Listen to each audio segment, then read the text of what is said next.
ప్రశాంత్ కిషోర్ గారు అసలు ప్రశాంత్ కిషోర్ గారికి రేవంత్ రెడ్డి గారికి అసలు సంబంధం ఏంటండి? ఆయన ఒక స్ట్రాటజిస్టు, పొలిటికల్ స్ట్రాటజిస్టు. డబ్బులు ఇస్తే ఆయన పని చేస్తాడు. డబ్బులు ఇస్తే ఏం పని చేస్తాడు ఆయన? మంచి మాటలు చెప్పండి, మంచి చేస్తామని చెప్పండి, మంచి చెప్పి ఓట్లు వేయించుకోండి, గెలవండి అని అయితే ఆయన చెప్పడు. ఆయన చెప్పేది ఏంటి? విధ్వంసం సృష్టించండి, బూతులు తిట్టండి, అబద్ధాలు ఆడండి, మీరు ఎన్నికల్లో గెలవటానికి నేను మార్గం చేస్తాను అంటాడు. ఎవరు? ప్రశాంత్ కిషోర్ గారు. రేవంత్ రెడ్డి గారు ఆయన రాజకీయాలలో ఒక కింద స్థాయి నుంచి, అంటే ఒక జెడ్పీటీసీ నుంచి తర్వాత ఎమ్మెల్సీ అయ్యి, తర్వాత ఎంపీ అయ్యి, ఎమ్మెల్యే అయ్యి, సీఎం అయిన వ్యక్తి ఈయన. పోరాడి రాజకీయాల్లో గెలిచినటువంటి వ్యక్తి రేవంత్ రెడ్డి గారు. ఈయన ఏమన్నా అబద్ధాలు చెప్పే వ్యక్తి ప్రశాంత్ కిషోర్ గారు. ఈయన పోరాడి గెలిచినటువంటి వ్యక్తి ఆయన ఏం చేస్తాడండి? ఇప్పుడు రేవంత్ రెడ్డి గారిని ఓడించాలి అని అంటే అవతల ఇంకొక పార్టీ వాళ్ళు డబ్బులు ఇస్తే ఆయనకి, ఆయన లేనిపోయిన అబద్ధాలు అవాస్తవాలని చెప్పి ఒక విషయాన్ని జిమ్మే ప్రయత్నం చెప్పి వాళ్ళ చేత చేయిస్తాడు, అంతే కదా. ఆయనే రాజకీయ పార్టీ పెట్టేటకు వచ్చి ఆ రాజకీయ పార్టీ ద్వారా గెలిచేటువంటి పరిస్థితి లేదా రాజకీయాలు యుద్ధం చేసే పరిస్థితి కాదు కదా. అలాంటప్పుడు ఆయన చేయాల్సింది ఏంటంటే వచ్చి కొడంగల్లో రేవంత్ రెడ్డి గారి మీద పోటీకి నిలబడి గెలవాలి, అంతే కదా. అది ఓడిస్తాను అన్నాడు. అది ఓడిస్తానని అంటే ఎవడో కత్తి ఎవరిదో ఇది ఎనగమాల, దాన్ని ఎట్ట తిప్పాలో, దాన్ని ఎట్లా విషం చిమ్మాలో, దాన్ని ఎట్లా పాయిజన్ చేయాలో చేసేదానికి ఇదే ఉంది. మంచి చెప్పటం కష్టం అండి, మంచి నేర్పించటం కష్టం, చెడు చేయటం, అబద్ధాలుగా చేయటం, చెప్పటం ఏముంది. ఇప్పుడు ఒక భవనాన్ని నిర్మాణం చేయాలంటే ఎంత కష్టం, భవనాన్ని కూలగొట్టాలంటే ఎంతసేపు, ఒక్క నిమిషంలో భవనాన్ని కూలగొట్టవచ్చు. భవనాన్ని కట్టాలంటే సంవత్సర కాలం పడుతుంది, అంతే కదా. ఒక మనిషి పైకి ఎదిగి కష్టపడి పైకి రావాలంటే ఎంత టైం పట్టిద్ది? మనిషిని ఒక సంపాలి అనుకుంటే ఎంతసేపు పట్టిద్ది? ఒక కత్తితో 2 నిమిషాలు పడితే మనిషి చచ్చిపోతాడు. మరి మనిషి పెరగాలంటే అంటే ప్రశాంత్ కిషోర్ గారు అనే వ్యక్తికి రేవంత్ రెడ్డి గారు అనే వ్యక్తికి అసలు సంబంధమే లేదు. రేవంత్ రెడ్డి గారి పోరాడి గెలిచినటువంటి వ్యక్తి, ఆయన ముందు అసలు ఈయన వ్యక్తే కాదు. మరి అంత బలమైన వ్యక్తి అయితే మరి బీహార్లో లాస్ట్ టైం గెలిచి ఉండాలి కదా. ఎందుకు సరే ఇప్పుడు ఓకేనండి, ఇప్పుడు గెలిచి ఉండాలి కదా. నెక్స్ట్ ఇయర్ ఎలక్షన్, మొన్న ఎలక్షన్స్ లో కూడా ఆయన ప్రయత్నం చేశాడు కదా, కంటెస్ట్ చేయలేదు, పోరాడాడు కదా. స్థానిక సంస్థల ఎన్నికల్లో వాటిలో కూడా కంటెస్ట్ చేసి క్యాండిడేట్లను పెట్టారు కదా.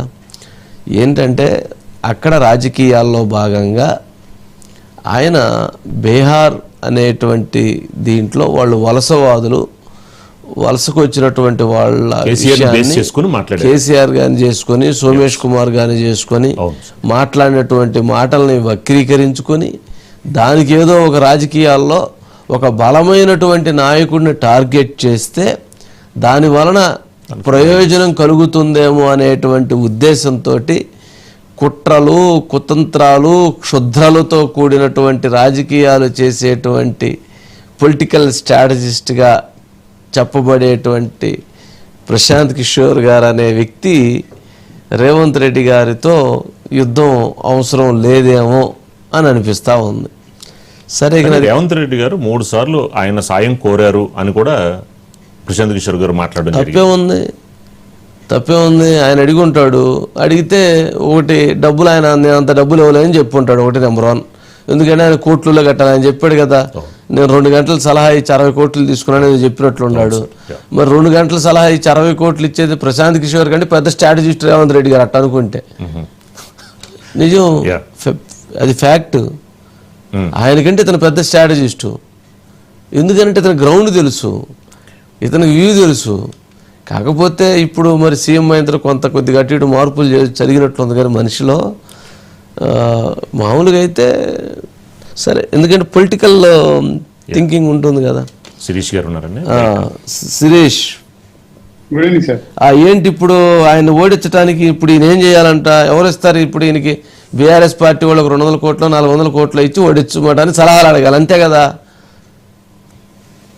మీరు మొన్న చెప్పినట్లు రేవంత్ రెడ్డి పాట్నా వస్తే బీహార్ ప్రజలు ఆయనకు చెప్పులతోటి కర్రలతోటి బుద్ధి చెప్తారు. అసలు రేవంత్ రెడ్డి బీహార్ వచ్చే ధైర్యం ఉందా, రమ్మనండి చూసుకుందాం, రేవంత్ రెడ్డికి దమ్ముంటే రమ్మనండి అని అన్నారు. ఆయన సిడబ్ల్యూసి సమావేశంలో వెళ్ళారు, పాల్గొన్నారు, అక్కడ ర్యాలీ చేశారు, మాట్లాడారు, వచ్చారు.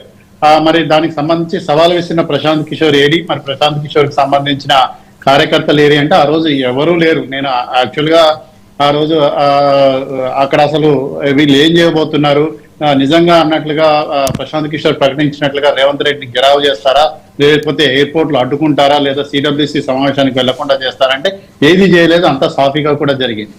ఏం లేదు, బీహార్ ఎన్నికల్లో రేవంత్ రెడ్డి అనే బూచిని చూయించుకొని రాజకీయ లబ్ధి పొందే ప్రయత్నం అనేది ప్రశాంత్ కిషోర్ ఆయనకు సంబంధించిన జన సురాజ్ పార్టీ అనేది కూడా చేస్తుంది అనేది కూడా అక్కడ వ్యక్తమవుతున్న అభిప్రాయం. ఎందుకంటే జన సురాజ్ పార్టీ అనేది సాధ్యమైనంత వరకు కూడా కాంగ్రెస్ పార్టీ కానీ ఆర్జేడీకి సంబంధించిన ఓట్లను కానీ చీల్చాలి. ఆ చీల్చినప్పుడే బీజేపీ కానీ లేకపోతే జేడీయూ కూటమి లాంటి కూటమిలకు కానీ లబ్ధి చేకూరే అవకాశం కూడా ఉంది. ఆ ఎజెండాలో ప్రశాంత్ కిషోర్ పనిచేస్తున్నారు అనేది కూడా గతంలో రేవంత్ రెడ్డి ఢిల్లీకి వచ్చినప్పుడు చిట్ చాట్ లో మాట్లాడుతూ కూడా చెప్పడం జరిగింది. అసలు జనసురాజ్ పార్టీ స్థాపించడానికి డబ్బులు ఎక్కడి నుంచి వచ్చాయి, అసలు ప్రశాంత్ కిషోర్ వెనక తెలంగాణకు సంబంధించిన ఏ రాజకీయ పార్టీ ఉంది, ఏ రాజకీయ పార్టీ ప్రోద్బలంతో ఆయన అక్కడ రాజకీయాలు చేస్తున్నారు కూడా ప్రజలందరికీ కూడా తెలుసు. దాని గురించి ప్రత్యేకంగా మాట్లాడుకోవాల్సిన అవసరం లేదు. ఇంతమంది నేతలు ఉంటే బీహార్ కి సంబంధించిన ఇష్యూస్ అన్ని విడిచిపెట్టి కేవలం నా ఒక్కడనే టార్గెట్ చేయడం అనేది అంటే ఇది లబ్ధి పొందే ప్రయత్నం, రాజకీయాల్లో నా మీద విషయం చిమ్మే ప్రయత్నం తప్ప వేరేది లేదని చెప్పేసి రేవంత్ రెడ్డి కౌంటర్ ఇవ్వడం జరిగింది. సో రేపు ఎన్నికల్లో మీరు అన్నట్లుగా బీఆర్ఎస్ తోటి బీఆర్ఎస్ సపోర్ట్ తీసుకొని రేవంత్ రెడ్డిని ఓడించే థ్యాంక్ యూ. చూద్దాం. నేషనల్ క్రష్ ఇక విజయ్ ఇష్క్ రష్మిక, మొత్తానికి విజయ్ దేవరకొండ రష్మిక నిశ్చితార్థం జరిగింది.